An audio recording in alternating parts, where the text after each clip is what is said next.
Faly miarabantsika rehetra indray rakizy. Ary faly indrindra indray androany hanolotra tantara mahafinaritra sy mahavariana ho anao. Enoy tsara ary. Abrahama tapany fahatelo. Genesisy 2:20. Mizaha toetra ny finoany Abrahama Andriamanitra. Indraindray rehefa misy fitsapahana sarotra ataonao any am-pianarana, dia te-hijanona eo am-pandriana ianao amin'io andro io, sa tsy izany? Hafa satria tsy mba toy izany any Abrahama. Indray maraina dia nifoha maraina be izy. Tsy nanao fanadinana matematika na siansa izy. Te-hitsapa ny finoany Andriamanitra. Abrahama, inty aho. eto ny zanakao, lay lahatokanao, lay tianao, Isaka izany, ka mankanesany amin'ny tany Moria, atero ho fanatitra izy, any amin'ny tendrombohitra anankiray izay ho lazaiko aminao. Izay tsy mahalala an'Andriamanitra sy tsy tia azy, dia mety hevitra fa loza be Andriamanitra. Tsy nieritreritra ratsy momba n'ilay nizahan-toetra azy Abrahama. Milaza fotsiny ny Baiboly hoe nifoha maraina i Abrahama ka nanisy laseliny ampondrany. Namaky kitay anaovana fanatitra izy, ka nitondra mpanompo Rôla niaraka taminy sy Isaka zanany lahy. Nandeha ditongotra efa ho 20 kilometatra izy ireo. Lalana lavitra ilay izy, izay mora no tadiavin'izy ireo iverenana.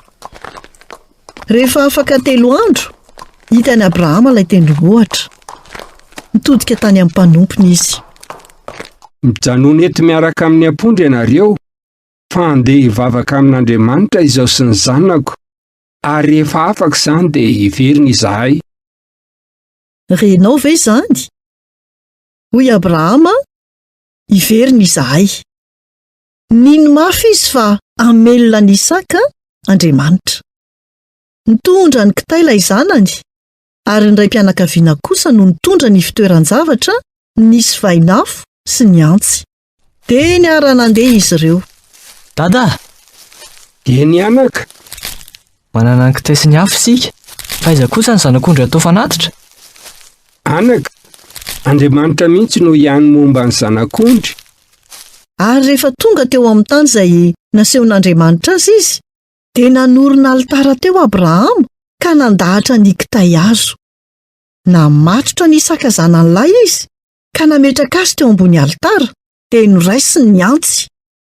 Abrahama, Abrahama, Inty aho. aza manisy ratsy ny zanakao. Fa hitako izao fa tia an'Andriamanitra mihoatra noho ny fitiavanao ny zanakao lay tokana ianao. Afaka tamin'ilay fitsapana mafy indrindra teo amin'ny fiainany i Abrahama. Taona maromaro taty aoriana, teo amin'ny 100 metatra miala ny Moria no natsangana ny hazo fijaliana izay namonoan'Andriamanitra ny Jesosy zanany lahtokana, mba ho tonga zanany isika raha mino azy. Tianao vavaka kely miaraka amiko ve ianao izao? Jesosy Tompo, mino anao tahaka ny Abrahama. Inona no mety hitranga amin'ny olona manana finoana toy izany?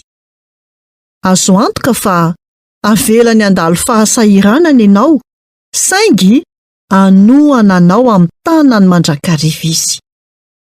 Izay indray no anjara hafatra ho antsika tamin'ity anio ity. Tahiny tompo daholo, nanolotra ny tantara zokomy.